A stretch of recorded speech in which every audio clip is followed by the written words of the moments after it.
नमस्ते, आप सभी का स्वागत है आज के इस कार्यक्रम में और आज हमारे साथ जुड़ रहे हैं बाबा रामदास जी, जिनसे हम बात करेंगे कुछ राहुल गांधी के बारे में, कुछ सामाजिक विषयों के बारे में। आपका स्वागत है बाबा रामदास जी।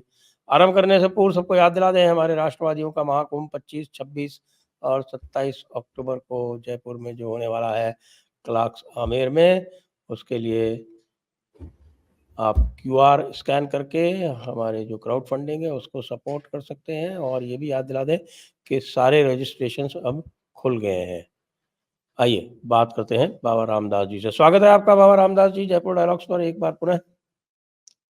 जय हो, जय श्री राम, जय जय श्री राम। देखने में आ रहा है कि राहुल गांधी को चुप से हो गए हैं जब से उनकी बहुत सारी चीजें जो हैं उनका खुलासा हुआ है। आपको लग रहा है क्या? नहीं सर, ये देखिए, सच ये है कि ये इतना बेशर्म आदमी है और हमारा ये जो पूरा कांग्रेस का जो इकोसिस्टम है ये इतना बेशर्म है कि मुझे नहीं लगता कि इस खुलासे से इनके ऊपर कोई फर्क पड़ेगा। और ये जिस बेशर्मी से अपनी राजनीति आज तक करते आए हैं वही उसी बेशर्मी से ये करते रहेंगे। ये आप देख लीजिएगा, इन पे रत्ती भर भी फर्क नहीं पड़ेगा। अच्छा, ये इसका एक कारण है कि ये ना आज तक अपने आप को, जो देश का जो बाकी जो अवाम है, गरीब गुरबा है या 140 करोड़ जो भारतीय है, ये लोग अपने को हम लोगों से ऊपर मानते हैं। आप देखिए, आज सबसे बड़ा जो स्वाभाविक प्रश्न है वो ये है कि वो जो सलाउद्दीन शोएब चौधरी, वीकली ब्लिट्स, बांग्लादेश जैसे छोट उसने जो लेख लिख के छाप दिया, हिंदुस्तान का कोई पत्रकार माइका लाल आज तक ये हिम्मत नहीं जुटा पाया। किसी भी भारतीय पत्रिका ने, पत्र ने, समाचार पत्र ने या किसी न्यूज चैनल ने, किसी इतने बड़े बड़े एंकर्स हैं, इतने बड़े बड़े खोजी पत्रकार हैं, हमारे में से तो किसी ने हिम्मत नहीं की ना। अच्छा, इसमें से एक बात बताइए, ऐसा कौन सा तथ्य है जो पहले से पब्लिक डोमेन में नहीं है? अरे हमें नहीं पता था कि उसका वेरोनिका का नाम हुआनिका विंची है। हाँ, हमें उसके बेटे बेटियों का नाम भी नहीं पता था। पर ये रॉल विंची नाम तो बहुत दिनों से हम सुनते आ रहे हैं। सुब्रमण्यम स्वामी जी ने बहुत पहले बता दिया था कि वो कैम्ब्रिज की कोई एमफिल की जो डिग्री है उसमें उसका नाम रॉल विंची लिखा हुआ है। उसकी बहन का नाम बियांका है, प्रियंका का जो है वहां पे इटालियन नाम जो है बियांका है। ये तो पहले से पब्लिक डोमेन में है सारी बातें। वो जो उसकी जो वो माफिया की जो बेटी है, उसकी सो कॉल्ड गर्लफ्रेंड, पत्नी या जो थी, वेरोनिका कार्टेली। हाँ, वेरोनिका कार्टेली है। और हाँ, उसके दो बच्चों के जो नाम आए हैं वो अलबत्ता शायद पहली, जहां जहां तक मेरी अल्प ज्ञान है मुझे, नहीं, अगर, मैंने भी पहली बार देखे, आज तक नहीं देखे कभी। हाँ, बच्चों के नाम पहली बार आए हैं। तो इसका मतलब क्या है कि अब इनका जो वंश है वो प्रियंका के बच्चों से चलेगा या राहुल गांधी के बच्चों से चलेगा? सर, इनको वंश चलाने के लिए बच्चों की जरूरत है भी? मुझे ये बताइए। सर, किसी का भी फर्जी नाम, फर्जी वंशावली, फर्जी सरनेम, फर्जी वल्दियत, भाई यहां तक आता है कि वो जब डीएनए देना था, वो जब राहुल अपना राजीव गांधी की जब बम ब्लास्ट में जब मृत्यु हुई थी, जब डीएनए देने की बारी आई थी तो सोनिया गांधी ने राहुल गांधी का डीएनए देने से मना कर दिया था। ऐसे आरोप लगाए जाते हैं। तो सर, उसमें अब हमको इनकी वंशावली को आगे कंटिन्यू करने में भाई देखिए, वल्दियत की जरूरत इन्हीं नहीं है। ये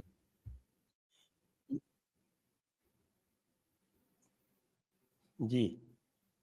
हेलो हेलो हेलो हेलो। जी सर, जी, जी। हेलो। कह रहा हूँ कि जी। इन्होंने ही शोएब चौधरी जी ने इसके पहले भी एक सोनिया गांधी के बारे में भी क्लेम की थी और ये कहा था कि ये जो सोनिया गांधी हैं वो अपने बाप की औलाद नहीं है। हाँ। ये भी बड़ा संगीन मामला। हाँ।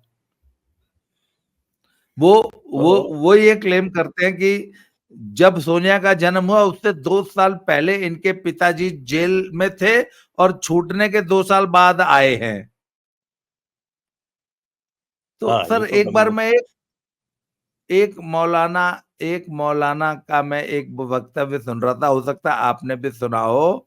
वो हुँ, पाकिस्तान के एक बड़े फेमस मौलाना है, उन्होंने बताया था कि नहीं, ये जरूरी नहीं है कि 9 महीने में ही बच्चा हो, 2.5 3 साल 4 साल 4.5 साल भी गर्भ में रह सकता है। उन्होंने पता नहीं कौन से महापुरुषों के नाम लिए भी हैं उस मौलाना साहब ने, कि साहब वो फलाने वाले इतने साल रहे थे माँ के पेट में। तो हो सकता है भाई सोनिया गांधी भी महापुरुष, महामहिला है, महापुरुष तो नहीं, महामहिला है, तो हो सकता है वो भी अपने माँ के गर्भ में 4 साढ़े 4 साल रह गई हो। तो सर बड़े बड़े नहीं लोग हैं देखिए, सर, इनका क्या।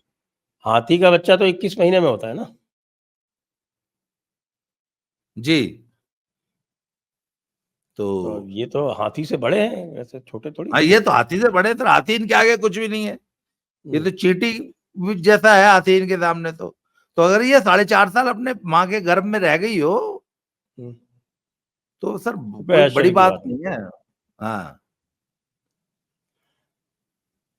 हाँ, लेकिन इनकी जो संस्कृति है, जिस संस्कृति में ये लोग जीते रहे हैं, नेहरू गांधी परिवार, उस संस्कृति में तो ये मैटर नहीं करता है। भारतीय संस्कृति में ज़रूर लोग जो है वो सोच सकते हैं कि भई ये कैसा व्यक्ति है ये, हैं? जिसके माँ-बाप का पता नहीं, जिसके वंश का पता नहीं और जो है बात तो सही कही थी उसने, अनुराग ने। अनुराग ने कहा था जिसकी जात का पता नहीं, वो जाति जनगणना कराने चले। गलत क्या हम्म। कहा था उसने?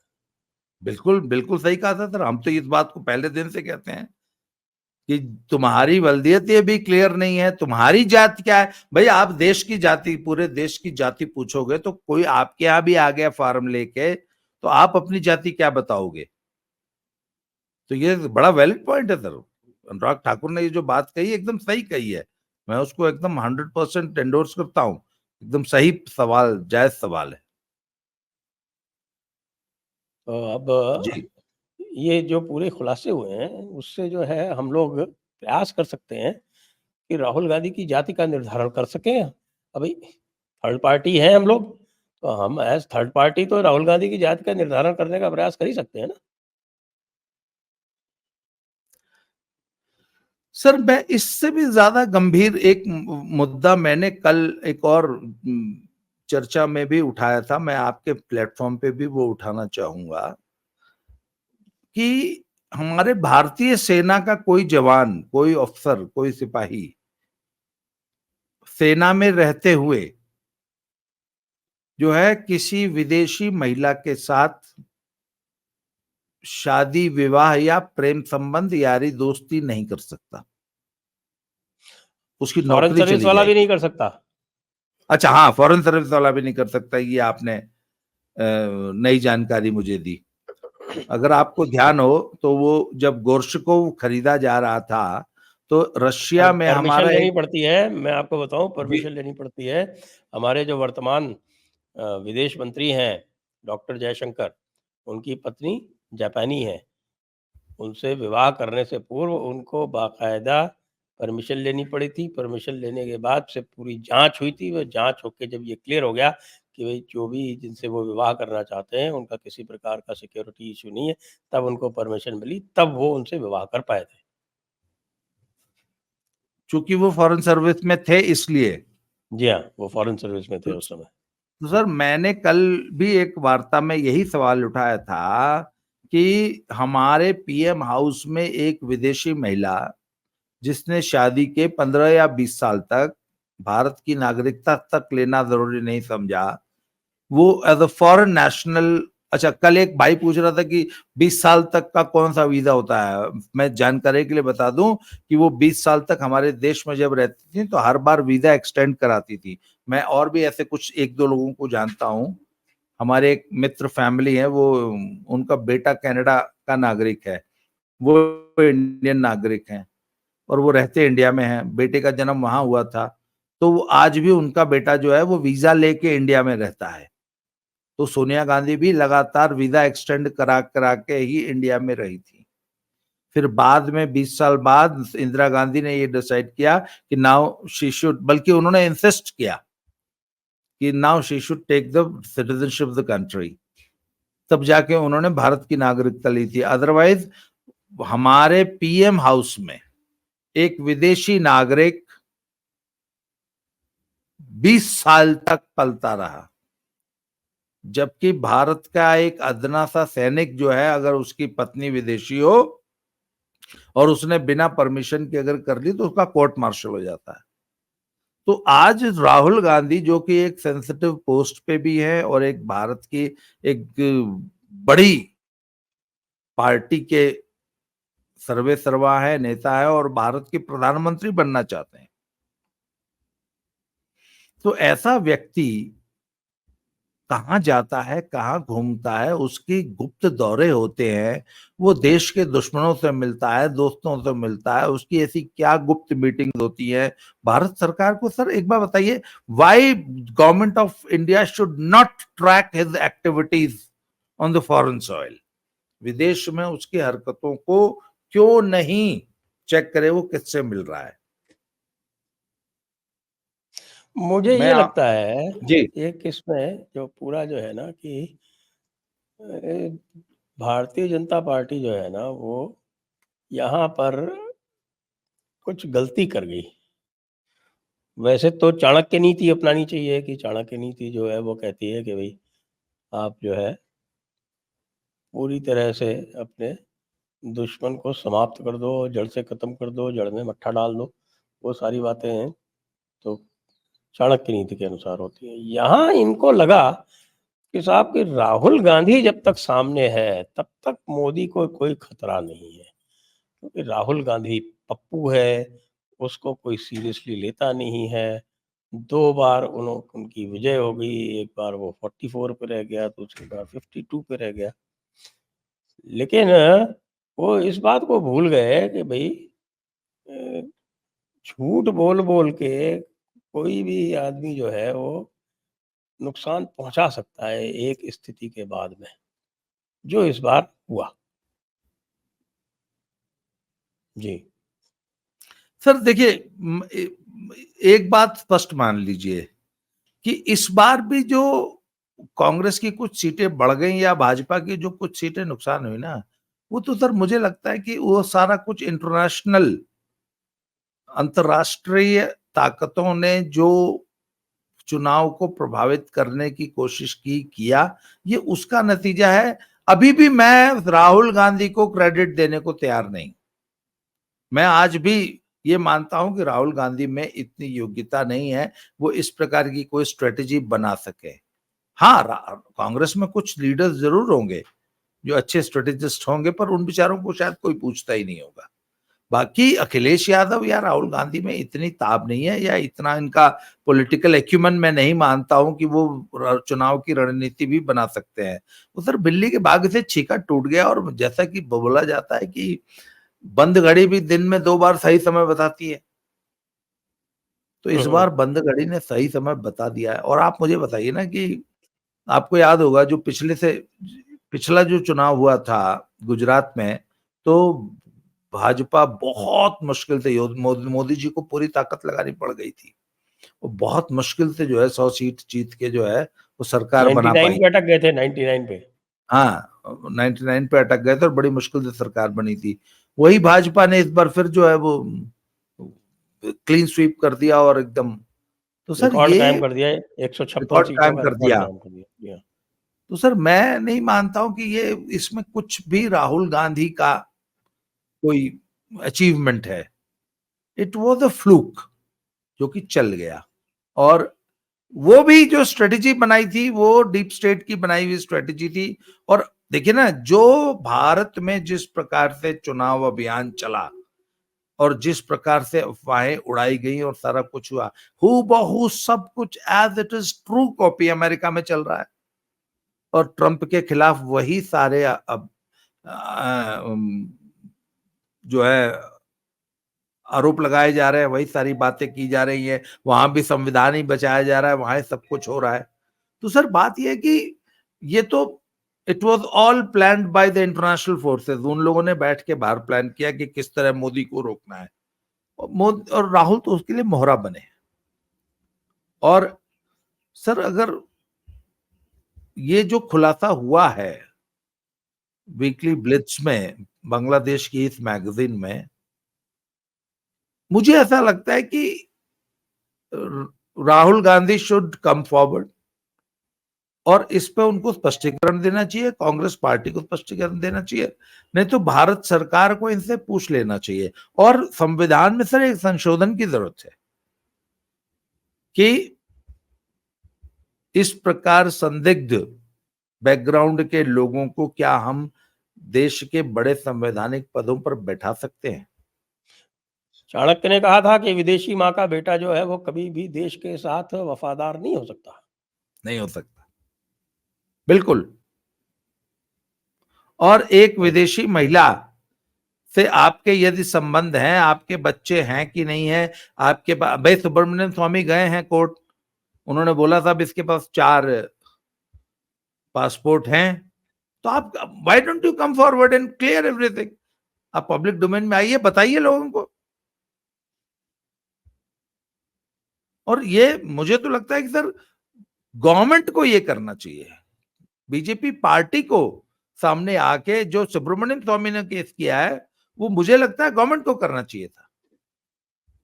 गवर्नमेंट के पास भी तो ऐसे प्रावधान होंगे ना भाई। आप, मुझे तो लगता है किसी का आप पासपोर्ट बनाते हैं या नागरिकता वगैरह के जो इश्यूज हैं, तो अगर शंका की स्थिति है राहुल गांधी के सामने तो उसका उसका समाधान खुद राहुल गांधी को करना चाहिए आके, और भारत सरकार को स्टेप लेना चाहिए। जी। जी। स्टेप तो लेने चाहिए, लेकिन देखिए एक समय तो लगभग सोनिया गांधी प्राइम मिनिस्टर ही बन गई थी। वो विदेशी महिला जो यहाँ 15 वर्ष तक एज़ अ फॉरेनर रहती रही, वो जो है वो 2004 में प्रधानमंत्री के लिए दावेदारी प्रस्तुत कर देती है। ये तो अबुल कलाम जी ने होने नहीं दिया, नहीं तो फिर तो कुछ भी हो सकता था, अब्दुल कलाम जी ने। जी। तो आइए थोड़ा राहुल गांधी का जो है वो जो चल रहा है, तो ये राहुल गांधी का जो तिलिस्म है, जो प्रभाव है, अब हरियाणा के चुनाव डिक्लेयर हो गए हैं और हरियाणा के चुनाव में इनका तिलिस्म जो है वो राहुल गांधी के जिसको कहते हैं कि जो मैग्नेटिक पर्सनैलिटी है, उससे क्या बहुत कमाल होने वाला है और 60 और 70 सीटें जीत के कांग्रेस सरकार बनाने वाली है। नहीं सर, मुझे बिल्कुल नहीं लगता। पहली बात तो जहां तक हरियाणा की राजनीति को मैं समझता हूं, हरियाणा की राजनीति में राहुल का बिल्कुल रत्ती भर भी प्रभाव नहीं है। Rahul is not a factor there. वहां की जो कांग्रेस है वो सोनिया और राहुल गांधी की कांग्रेस नहीं है। वो सीधे सीधे हुड्डा, दीपेंद्र हुड्डा, भूपेंद्र हुड्डा की कांग्रेस है। वो थोड़ी बहुत सुरजेवाला की कांग्रेस हो सकती है, वो शैलजा की कांग्रेस है। किरण की तो अब रही नहीं, वो किरण तो बीजेपी में चली आई हैं। इसलिए वो पुराने जमाने में भजन लाल की कांग्रेस थी। जब भजन लाल का जमाना था तब हुआ करती थी सोनिया गांधी या इंदिरा गांधी की कांग्रेस। सर आज तो वो सीधे सीधे भूपेंद्र हुड्डा की कांग्रेस है। और आप देख लीजिएगा इस चुनाव में भी टिकट वितरण से लेके सब कुछ भूपेंद्र हुड्डा करेंगे। राहुल गांधी का कोई से नहीं है। राहुल गांधी का कोई, बस सर फॉर्मेलिटी के लिए जो पोस्टर छपता है उसमें राहुल गांधी और सोनिया गांधी, हो सकता है अब तो प्रियंका गांधी का भी पोस्टर में फोटो आ जाएगा बस। बाकी पूरी की पूरी कांग्रेस का जो कैंपेन है सर, वो भूपेंद्र हुड्डा के नेतृत्व में चुनाव लड़ा जाएगा। वही सीएम का चेहरा होंगे, वही पूरा टिकट वितरण करेंगे, वही सब कुछ करेंगे। कांग्रेस का हाईकमांड का कोई से नहीं है। तो फिर ये है। जो बाकी लोग हैं, शैलजा है या सुरजेवाला है या वीरेंद्र सिंह है, ये सब क्या करेंगे? ये इनको कांग्रेस छोड़ के चले जाएंगे, क्या करेंगे? नहीं नहीं, इनके लोगों को हुड्डा साहब टिकट दे देंगे। शैलजा को 2 4 5 टिकट दे देंगे। उसी तरह राव वीरेंद्र सिंह के परिवार को टिकट देंगे। उनको तो शायद 2 4 टिकट भी नहीं देंगे, बस उनके लड़के को अगर टिकट देना होगा तो दे देंगे। बाकी जो सुरजेवाला है उनको भी ऐसे ही टिकट दे दिए जाएंगे। बाकी और कोई इन लोगों का कोई से नहीं है सर। बाकी पूरा का पूरा 90 की 90 टिकट शैलजा भी, शैलजा का कौन आदमी कहां से चुनाव लड़ेगा ये भी शैलजा तय नहीं करेंगी, ये भी शायद हुड्डा ही तय करेंगे। क्योंकि कांग्रेस हाईकमांड की कोई से ही नहीं, कुछ है ही नहीं। वो इस स्थिति में भी नहीं है कि वो भूपेंद्र हुड्डा को कुछ कह सके या उनके हाथ से सब कुछ ले सकें। और सर जहां तक सीटें जीतने की बात है, देखिए Haryana is one of the few states जो कि हर 5 साल पे सरकार बदलता है। ये एक सच्चाई है। जी। हरियाणा ने जब मनमोहन सिंह की सरकार थी तब लगातार 10 साल हरियाणा में हुड्डा की सरकार रही। हरियाणा हर बार सरकार बदलता है, ये भी सच है। पर यह भी सच है कि हरियाणा हमेशा उसकी सरकार बनाता है जिसकी केंद्र में सरकार। आप पिछले 30 35 साल का रिकॉर्ड उठा के देख लीजिए। मैंने इसको बाकायदा चेक किया है। हरियाणा में वही उसी की सरकार होगी जिसकी केंद्र में होगी। तो उस रिकॉर्ड को अगर देखा जाए, अच्छा वो रिकॉर्ड भी कभी फेल नहीं हुआ है। तो उस हिसाब से तो सब केंद्र में मोदी जी बैठे हुए हैं। तो ऐसे में अगर वापस बीजेपी रिपीट कर जाए तो मुझे ताज्जुब नहीं होगा। अच्छा नहीं, तीसरी इसमें एक। एक चीज जो देखने वाली है कि लोकसभा चुनाव में जो दलित वर्ग था वो बड़ी मात्रा में चला गया कांग्रेस के पास में, और उसके कारण आपने देखा कि काफी चुनाव परिणामों में अंतर पड़ गया 2019 से। जी तो उस समय जो बात हो रही थी, उस समय उनको ये खतरा नहीं था कि भूपेंद्र सिंह हुड्डा दोबारा आ जाएगा और जट्टों का राज दोबारा आ जाएगा। अब तो फिर से वही खतरा तो है कि साहब भूपेंद्र सिंह हुड्डा मतलब जाटों का राज। तो क्या सारे लोग जो हैं, विशेषकर दलित समुदाय जो है, वो जाटों के राज के लिए तैयार है? नहीं नहीं है। मैं आपको बताऊं सर, देखिए लोकसभा में जब चुनाव हो रहे थे ना, तो हरियाणा की जनता इतनी जागरूक है, उसको पता था कि हम मुख्यमंत्री चुनने के लिए वोट नहीं डाल रहे। और सर भारत की जनता इतनी मैच्योर हो चुकी है। मैंने तो कई जगह ऐसा देखा है कि लोकसभा और विधानसभा के चुनाव एक साथ हुए हैं और लोकसभा में जनता ने किसी अन्य पार्टी को चुना और उसी दिन विधानसभा में किसी और को वोट दिया, क्योंकि उनको मालूम है कि विधानसभा का जो वोट है वो मुख्यमंत्री चुनने के लिए हो रहा है। और लोकसभा के चुनाव में हुड्डा प्रधानमंत्री नहीं बनने जा रहे थे, वो तो मोदी को प्रधानमंत्री बनाने के लिए वोट दिया था। और वहां पे जो है वो संविधान बदलने वाली जो बात थी वो उनकी समझ में आ रही थी। वो जो दुष्प्रचार था वो रेजोनेट कर रहा था, उनके कानों में वो घंटियां बज रही थी, उन्होंने वोट दे दिया। पर सर अब जब आएगा तो हुड्डा को मुख्यमंत्री बनाने के लिए वोट पड़ेगा। और मैं बिल्कुल भी ये मानने को तैयार नहीं हूं कि वो जो 35-1 की जो महायुति है ना सर, वो काम करेगी और 35 जातियां एक होकर हुड्डा के खिलाफ वोट डालेंगी।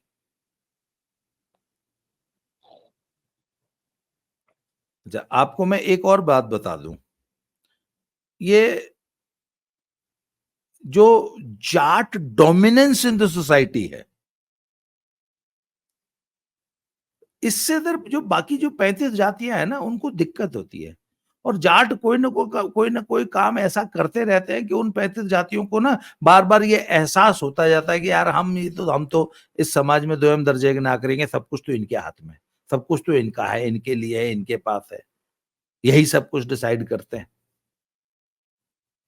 तो सर अभी जो ये विनेश फोगाट वाला प्रकरण आज ही हुआ है, और आज जिस प्रकार की एरोगेंस है ना विनेश फोगाट को लेके जाट समाज ने दिखाई है हरियाणा में, तो सर जो बाकी समाज है ना वो चुपचाप रहता है, पर वो वोट डालते वक्त ये उसको क्या याद रहता नाटक है ये?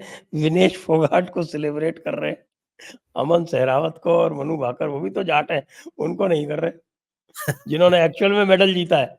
और जो हाँ, फ्रॉड करके है और मेडल गंवा के आई है, तो उसको जो है वो कह रहे हैं कि साहब ये तो हाँ, हमारी बेटी जो है ये ओलंपिक चैंपियन है, चैंपियन है। आप ये देखिए ना कि दीपेंद्र हुड्डा उसको विनेश फोगाट को रिसीव करने गया, वो मनु भाकर को रिसीव करने नहीं गया, या अमन सहरावत को रिसीव करने नहीं गया, या हॉकी टीम को रिसीव करने नहीं गया, पर दीपेंद्र हुड्डा सारे काम छोड़ के विनेश फोगाट को रिसीव करने गया, क्योंकि सर विनेश फोगाट जो है ना वो जाट अस्मिता का जो इन्होंने प्रश्न बना रखा है उसको, विनेश फोगाट जो है जाट अस्मिता का प्रतीक है, द्योतक है। उनको लगता है कि इससे जाटों को जो है जानबूझ के खराब करने के लिए, या विनेश फोगाट के खिलाफ मोदी ने जो ये षड्यंत्र वाली जो ये कॉन्स्पिरेसी थ्योरी निकाली गई थी, ये कहां से निकली थी? हरियाणा से ही तो निकली। वहां तो आज भी है कि साहब तो हमारी बेटी तो मेडल जीत गई थी, मोदी ने नहीं जीतने दिया। मोदी चाहता था, मोदी तो इतना पावरफुल है कि कुछ भी कर सकता था। मोदी क्या 100 ग्राम की छूट नहीं दिला सकता था? मोदी सब काम कर सके। तो सर बात यह ना कि देखिए, जाट डोमिनेंस वो बाकी 35 जातियों को प्रभावित करता है, इस चुनाव में भी करेगा। और अगर आप लोकसभा चुनाव को भी अगर पैमाना बनाए, तो सर 44 सीटों पे भाजपा वहां पर भी लीड लेके निकली है। अच्छा, दूसरा एक फैक्टर जो सबसे इंपॉर्टेंट है सर, इनेलो जितनी मजबूती से चुनाव लड़ेगी, बीजेपी के प्रोस्पेक्ट्स उतने अच्छे हैं। तो इनेलो ने लोकसभा चुनाव में जानबूझ के पूरी ताकत नहीं लगाई, क्योंकि उनको पता था कि हमें इसमें से कुछ मिलना नहीं है, निकलना नहीं है हमारा कुछ। तो बहुत जगहों पे तो इनेलो ने कैंडिडेट ही नहीं खड़ा किया, लाइक रोहतक में नहीं रोहतक, खड़ा किया। रोहतक में खड़ा नहीं किया। तो सर वह अब जो विधानसभा होगी ना सर, उसमें इनेलो पूरी ताकत से चुनाव लड़ेगी, और इनेलो जितना अच्छा चुनाव लड़ेगी वो कांग्रेस का वोट काटेगी। आम आदमी पार्टी जो भी थोड़ा बहुत चुनाव लड़ेगी, वो हर सीट पे वो भी चुनाव में वो भी खड़ा कर रहे हैं। बीएसपी हर सीट पे चुनाव लड़ रही है, इवन चंद्रशेखर बहुत सारी सीटों पे अपने कैंडिडेट उतार रहा है। ये सारे के सारे फैक्टर्स कांग्रेस को माइनस करते हैं। लोकसभा में तो इन सबको मैनेज कर लिया था, वन टू ऑल सबको, चाहे वो चंद्रशेखर रावण हो, चाहे आम आदमी पार्टी हो, चाहे इनेलो हो, सबको मैनेज किया था हुड्डा ने। सर विधानसभा में नहीं होंगे ये। और दुष्यंत चौटाला की जजपा। तो दुष्यंत चौटाला ने जो 4 साढ़े 4 साल जो जुगलबंदी चलाई ना खट्टर साहब के साथ, और उनकी जो सरकार में रहे, तो उनके प्रति लोगों का बहुत ज्यादा नाराजगी है, बहुत गुस्सा है। तो मुझे नहीं लगता कि अभी कम से कम 5 साल तक दुष्यंत और उनके भाई को कोई उनके रिवाइवल का कोई चांस है। हाँ, उनका सारा का सारा वोट इन्हें लोग को जरूर शिफ्ट हो जाएगा। और सर अभी भी मरी गिरी हालत में भी इस बार आप देख लीजिएगा minimum 10 to 12 in some seats और ज्यादा भी, पर ओवरऑल कंसोलिडेटेड 10 से 12% वोट लेके जाएगी इनेलो। भाई अगर आप देखें तो 2014 का चुनाव भाजपा ने 48 सीटें लाई ही इनेलो की वजह से थे। 2014 में। जी। और जब इनेलो 2019 में मजबूती से नहीं लड़ पाई तो वो 40 पे रह गए।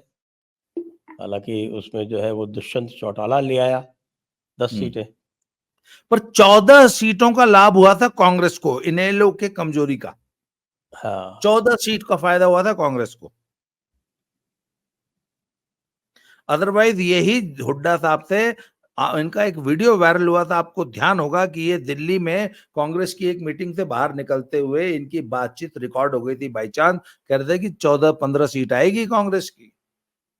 याद है आपको? वो आपको वीडियो ध्यान होगा, हाँ हाँ हुड्डा हाँ साहब का हाँ। एक वीडियो वो गलती से रिकॉर्ड हो गया था, जिसमें वो कह रहे थे कि 14-15 सीट आएगी। जो 30 सीट आई थी वो इनेलो के कारण ही आई थी। अच्छा एक बात और बताएं, ये सुब्रमण्यम स्वामी ने बिल्कुल बजा दिया है वापस।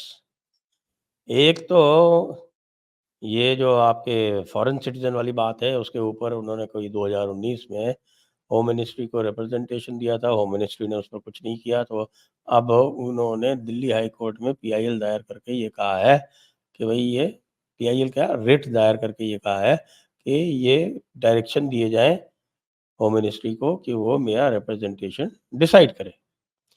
दूसरे आज उन्होंने आज क्या मतलब कुछ दिनों पहले उन्होंने एक और ट्वीट डाली थी जिसको वो फॉलो कर रहे हैं। 16 अप्रैल को उन्होंने ये कहा था कि मोदी जो है वो सुकन्या देवी के गैंग रेप की by Rahul and 3 other foreigners उसका प्रोसिक्यूशन क्यों नहीं कर रही है। ये 16 अप्रैल को कहा था। अचानक आज फिर उसको उन्होंने उठा दिया कि वो जो है वो रेप केस में कुछ नहीं करेंगे, तो Rahul Gandhi is likely to let go free, so PIL is the only way, इसलिए मैं इसमें भी पीआईएल फाइल करूंगा। तो ये अचानक जो है वो सुब्रमण्यम स्वामी क्यों एक्टिव हो गए? इतने दिनों तक चुपचाप बैठे थे और मोदी को गालियां दे रहे थे। हालांकि मोदी को अभी भी भला बुरा कहते रहते हैं, लेकिन राहुल गांधी के खिलाफ एक्टिवेट एकदम से हो जाने का क्या कारण है? सर, मैं आपको पर्सनली अपना मत बताऊं कि मैं हमेशा से ही सुब्रमण्यम स्वामी को एक लूज कैनन मानता हूं। वो है, वो उसमें कोई संदेह नहीं। वो है तो वो है, तो बिल्कुल ये है। तोप है सर, कि ये कब छूटेगी, किस तरफ इसका मुंह घूम जाएगा। अभी इधर को फायरिंग कर रही है, फिर कल को उधर को फायरिंग करने लग जाएगी। ये किसी के साथ भी मिल सकते हैं, किसी के खिलाफ हो सकते हैं। कल को मुझे बिल्कुल भी ताज्जुब नहीं होगा ये मोदी जी के खिलाफ ही कोई कोई पीआईएल या कोई रिट लेके कोई याचिका लेके बैठ जाए, कोई इनका कोई पता नहीं सर। तो उनके अपने होंगे, कोई प्लानिंग्स होंगी राहुल गांधी। और सर इस परिवार के खिलाफ तो ये हमेशा से रहे हैं। आपको याद होगा कि वो जो आपने अभी बताया था कि जो एपीजे अब्दुल कलाम के बाद पहुंच गए थे कि प्रिंसिपल ऑफ रेसिप्रोसिटी, है ना? हम्म हम्म। वो बारे में आप बताइए जरा दर्शकों की, वो क्या है कि इटली के नागरिक, इटली की सरकार हमारे नागरिकों के साथ जो बर्ताव करती है, ठीक वही बर्ताव हम इटली के नागरिकों के साथ करेंगे, ऐसा कोई सिद्धांत है? उस सिद्धांत के न तहत वो तो जो देखिए जो सिटीजनशिप जो मिलती है किसी भी फॉरेन सिटीजन को, तो वो सिटीजनशिप जो होती है वो कंडीशनल होती है कि वो सिटीजनशिप में उसको वही फैसिलिटी मिलेंगी जो भारतीय सिटीजन यदि कोई इटालियन सिटीजनशिप लेता है तो वो उसको मिलेंगी। तो जी इटली में भारतीय सिटीजन जो है वो प्रधानमंत्री और राष्ट्रपति नहीं बन सकता, क्योंकि उनके यहाँ नियम है कि वो इटली में पैदा हुआ होना चाहिए। तो इसलिए यदि इटली में भारतीय सिटीजन को जो चीज़ नहीं मिल सकती, वो भारत में इटली के सिटीजन को जो भारतीय बन गया हो उसको भी नहीं मिल सकती। ये नियम है रेसिप्रोसिटी का। जी। तो सर इस हिसाब से तो अगर राहुल गांधी की सिर्फ इटालियन नागरिकता प्रूव कर दी जाए, वो तो ब्रिटिश नागरिकता, इटालियन नागरिकता, वो तो सुब्रमण्यम स्वामी तो कह रहे हैं कि इनके पास 4 कंट्रीज की नागरिकता है।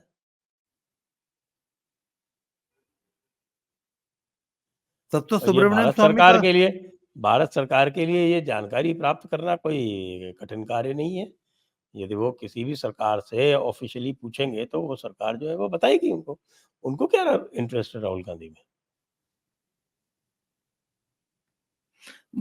अभी आप जो कह रहे थे ना कि भारत सरकार ऐसा क्यों नहीं करती है या मोदी जी ऐसा क्यों नहीं करते हैं, बीजेपी ऐसा क्यों नहीं करते हैं, उनको लगता है कि यार एक ढुलमुल ढीला ढाला सा नेता, हमारे भाग्य से कांग्रेस का जो सर्वोच्च नेता है वो राहुल गांधी जैसा पप्पू है, हम इसको खराब करके, इसको बदल के कोई कायदे का सचमुच बढ़िया नेता आ गया कांग्रेस में तो हमारे लिए ही मुसीबत करेगा, तो फिर अच्छा है ना, एक मंदबुद्धि बालक बुद्धि ठीक है बैठा हुआ है लेकिन हमें। बालक बुद्धि ने इस बार तो मोदी को नाको चने चबवा दिए ना।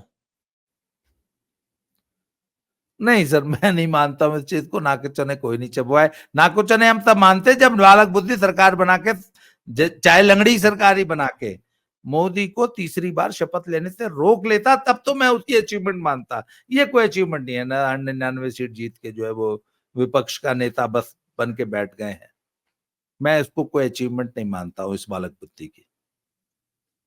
और मैं ये आई थिंक अगर सुब्रमण्यम स्वामी जी कोर्ट गए हैं तो I think the court should decide, और भारत सरकार को इसको अपने लेवल पे तेजी से परस्यू करके और सारे फैक्ट सामने रख के इस मामले का जल्दी से जल्दी निस्तारण करना चाहिए।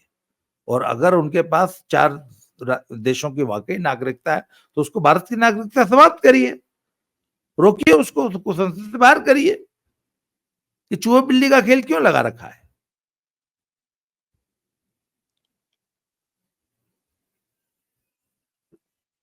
तो वो तो लेकिन मैं तो आपसे थोड़ा सहमत नहीं हूँ इसमें, क्योंकि मुझे लग रहा है कि राहुल गांधी में जो पश्चिमी देश हैं, जो कि भारत को अस्थिर करना चाहते हैं, उनमें उनको राहुल गांधी में बड़ी पॉसिबिलिटीज़ दिखती हैं, संभावनाएँ दिखती हैं, और इसलिए वो राहुल गांधी को ट्यूटरिंग करते हैं बड़ी अच्छी तरह से।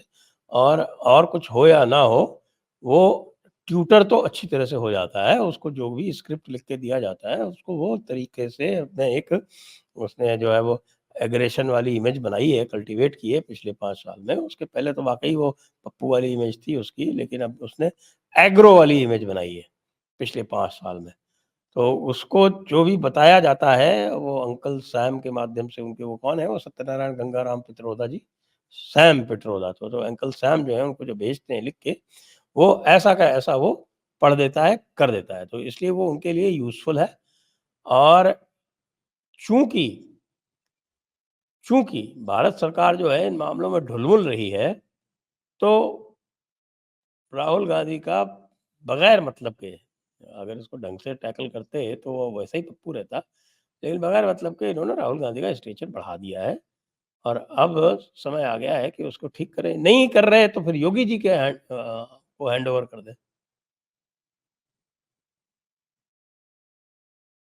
सर मुझे लगता है कि ये जो भी राहुल गांधी का ऑरा या उसकी जो एंग्री यंग मैन की जो इमेज या संघर्ष करती हुई जो इमेज दिखाई दे रही है ना, वो सिर्फ एक जो अभी जो तात्कालिक सफलता उनको थोड़ी सी मिल गई है, और उसको भी सर देखिए विडंबना देखिए ना कि 99 सीटों को भी हम लोग सफलता बोल रहे हैं।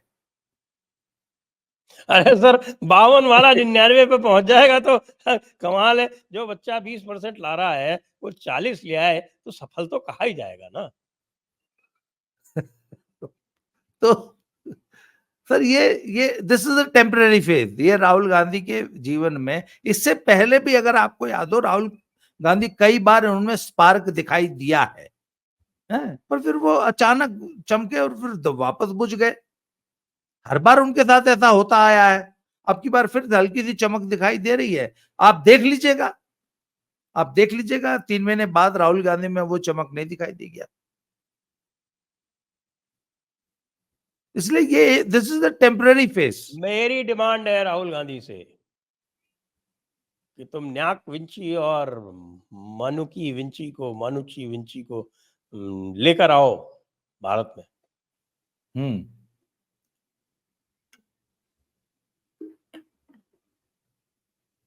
क्या यह डिमांड सर उचित है? सर इस मुद्दे, देखिए मैं ये मानता हूं कि इस मुद्दे पर भाजपा को फ्रंट फुट पे खेलना चाहिए और इस मुद्दे को जोर शोर से उठाना चाहिए। मैं अभी भी मानता हूं कि भारत का बीजेपी का जो आईटी सेल है ना सर, वो अभी भी ढीला ढाला है और उन्होंने इस मुद्दे को ढंग से नहीं भुनाया है, भुनाना चाहिए। हम लोग चर्चा कर रहे हैं, हम लोग we being YouTube creators, YouTube channel हम लोग छोटे छोटे चला रहे हैं, तो हम लोग बल्कि ज्यादा प्रोएक्टिव हैं। पता नहीं क्यों भाजपा आईटी सेल ने इस मुद्दे को बनाने की कोशिश नहीं की, उनको बनाना चाहिए। और ये मुद्दा इस मुद्दे को भारत की जनता ध्यान से सुन रही है। They want to know more about it. अगर भाई राहुल गांधी के 2 प्यारे प्यारे बच्चे हैं तो सर हमें भी हक है सर, हम भी दादा दादी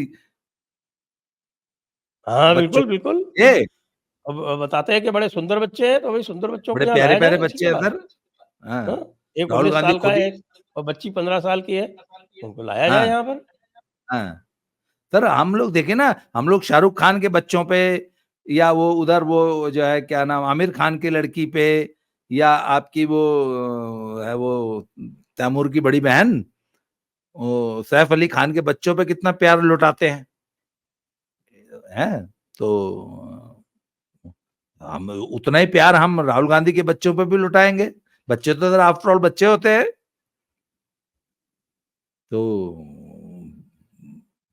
बच्चों को जो है अपने पापा के घर, पापा के बच्चे आए यहाँ, मजे से हाथ से दाल भात खाएं, उनकी फोटो छपे कि राहुल गांधी के बच्चे पत्तल में बैठ के किसी झोपड़ी में दाल भात खा रहे हैं। क्यों सर, माछेर झोल। हाँ, बिल्कुल, बिल्कुल, और क्या। और और ममता दीदी के हाथ से खाएँ तो और भी अच्छा है। हाँ और बढ़िया है, जब लालू जी के हाथ से चंपारण हांडी में चंपारण मीट खा सकते हैं तो माछेर झोल खाएं राहुल गांधी के बच्चे। पूरा देश देख के प्रसन्न होगा, आशीर्वाद देगा सर। हाँ, तो बिल्कुल, बच्चों को बिल्कुल। लेके आना चाहिए सर, बच्चे छुपा के रखने वाली चीज नहीं है। हाँ, बिल्कुल, बच्चे नहीं छुपाए जाने चाहिए। तो चलिए, आज की चर्चा को अब यहीं पर विराम देते हैं। जी दर्शकों को बहुत-बहुत धन्यवाद और दर्शकों से अनुरोध है कि वो भी हमारे साथ आवाज़ बुलंद करें और राहुल गांधी से कहें कि भई हाँ, बल्कि जो सर मैं तो कह रहा हूँ देश में ए, पोस्टर छपने चाहिए कि हाँ, हमें भी बच्चों विरोधी का मुंह दिखाओ, हमें भी हाँ, बच्चों का बिल्कुल। मुंह दिखाओ। इतने अच्छे-अच्छे नाम हैं, न्याक और मानुची, तो उनको लेके आओ हम्म। और वेरोनिका को भी लेके आओ भई। हाँ, हम भी देखें कि ड्रग लॉर्ड की बेटी सर कैसी होती है। हम भी बहू को देखेंगे, मुंह दिखाई देंगे। हाँ, मुँह मेरी दिखाई तो देंगे, क्या पता कि भई मुँह दिखाई देने से तो कई सर बार मैं वो हो तो जाता वैसे है ना। जेठ लगूंगा सर, मैं तो जेठ लगूंगा। मैं तो मुंह तो नहीं, हम मुंह दिखाई वाली बात मैं नहीं करूंगा, पर आशीर्वाद तो दे सकते हैं सर। अरे कोई नहीं, आपकी पत्नी तो देख सकती हैं। हाँ, वो मुंह दिखाई देंगी। मेरी पत्नी तो उसको हार पहनाएगी सर, मुंह दिखाई में हार देना चाहिए। बिल्कुल, जी बिल्कुल। तो भई राहुल गांधी से ये हम लोग डिमांड करें कि तुम जो है वो भारतीय जी परंपराओं का और कुछ करो ना करो, ये पालन तो करो। बिल्कुल sir, the country deserves. Country deserves जी to see the children and the bride. Yes, जी सर्टेनली। तो यहीं पर आज को समाप्त करते हैं। दर्शकों का बहुत-बहुत धन्यवाद। बाबा रामदास जी का भी बहुत-बहुत धन्यवाद। जय हिंद, जय भारत, वंदे मातरम। जय श्री राम, जय श्री राम। जय श्री राम।